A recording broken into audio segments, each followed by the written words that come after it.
with me. This morning on today's Kitchen, Frank Sinatra's favorite dessert from one of his favorite restaurants. Old Blue Eyes would have turned 88 today, so in his honor, we invited the chef and owner of Patsy's Restaurant, Sal Scognamillo, to stop by. Sal, great to see you. Great to be here again. Thank you. You know, I have to say that there is a fantastic story that we have to tell about Frank Sinatra and Patsy's, because what happened is Frank Sinatra, the relationship was a two-way street. The New York Times quotes your father as saying that in the 1950s, when he was a boy, Sinatra was dumped by both Ava Gardner and his record label and walked into the restaurant all by himself and sat down. And at the end of the meal, Sinatra asked the owner, your grandfather, Patsy, my grandfather, yes, what he was serving for Thanksgiving, which was the next day, and he hadn't seen the sign outside that said closed for Thanksgiving. That's right. And what did your grandfather say? My grandfather said, Frank, anything you want. He says, well, anything but turkey.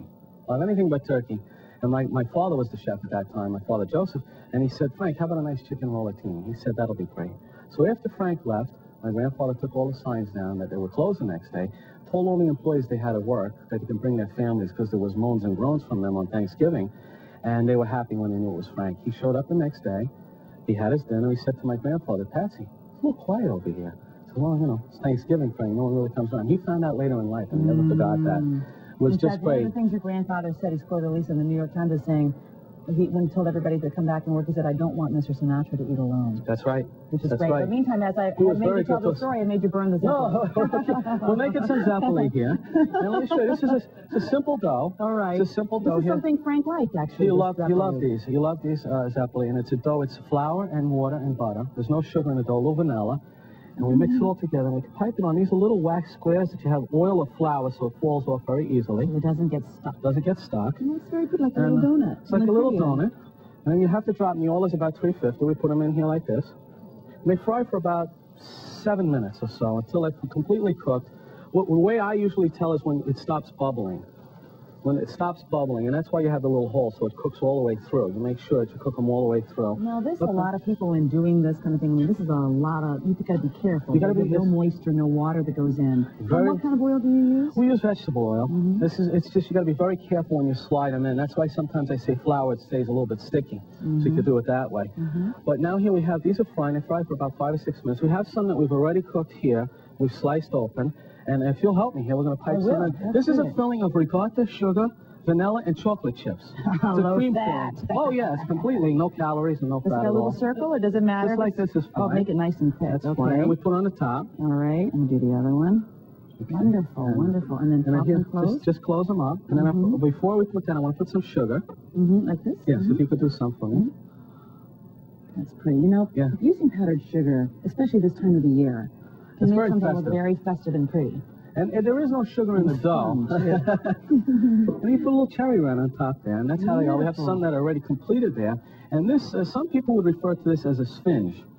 And if you put in here a sphinge, it's called, don't ask me to spell it. Well, tell me what it is. It would be with like a cannoli cream filling, and any fried dough is a zeppelin that people can call, almost any fried dough. This has eggs in it to rise. Some people use yeast.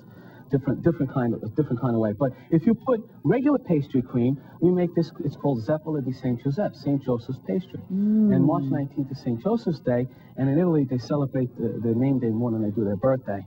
And I have, my middle name is Joseph, my father is Joseph, my son is Joseph, my mother-in-law is Josephine, so we make plenty of these. A lot of, I notice in Italian culture is about tradition. And what you just talked about was tradition, the tradition of, and also the Frank Sinatra relationship is a tradition. It's all about taking care of those relationships. And we were friends with him when no one else was. See, that was the thing, and he really appreciated that. And that's the kind of people we are. That's the kind of person my grandfather was. That's the kind of people we all should be. Well, we would hope so, but my grandfather, he was in a gray jacket. No one knew he was the owner.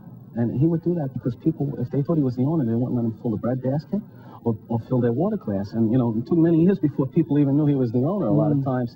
And, you know, we stayed just in the one location on 56th Street. I want to make a point, that's our only location. The way we've expanded, we have our cookbook, of course, now, and our sauces. The cookbook is called Patsy's Cookbook, yes. And the sauces, they're fantastic. Thank you. I love them. By the way, tiramisu, one of my favorite things. You're going to actually make it with not the store-bought ladyfingers. No, we made it. People. How do you do this? This is similar to a sponge cake, but you make it a little bit thick and you pipe them out. And if you're going to help me, we're going to get our hands dirty together here. We're going to make this is This is espresso with a little bit of sugar. Solid espresso with a little sugar? A little bit of sugar and a little bit, you could use either cognac or Kahlua cream to make it sweet. Serious? We're just topping this off. Oh, yeah. Here. And we put maybe a couple of more just to top that off. You don't want to do it too much or else they start to fall apart a little bit? Yeah, they do, but, you know, it's no problem. What do you have under there? This is a layer of mascarpone. It's whipped with some, you know, right? It's whipped with some whipped cream, sugar, a little cognac or Kahlua you could use for it. And we put a layer of cookies on the bottom around, and now we're going to put another layer on top. Of the same mixture? This is the same mixture. Just to, this is mascarpone cheese. A lot of people make their tiramisu into a cake form. We use it like this because it really is a cream dessert. And we can just... Which is to say what? You would never slice it. You would scoop it? We scoop this, yes. That's how we do it. I mean, some places they do. And we just sort of top this off right here. We've got some powdered sugar. I mean, some powdered coffee. Powdered coffee? And powdered cocoa first. Okay. Okay. Just go, man. There is the delicate dessert. It needs some chocolate. Frank would not like this one. You need some chocolate. And then we just it makes a little design on top, actually.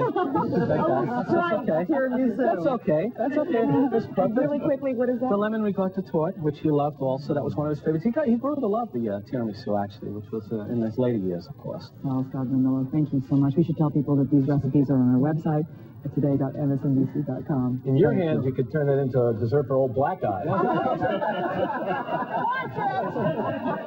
And thanks very much, Sal. Good to see you. We're going to leave you, by the way, with one more. By the way, check out Lester and Campbell on Weekends Day. We're going to leave you with one more hit now from Michelle Branch from her new CD. Have a great weekend, everybody.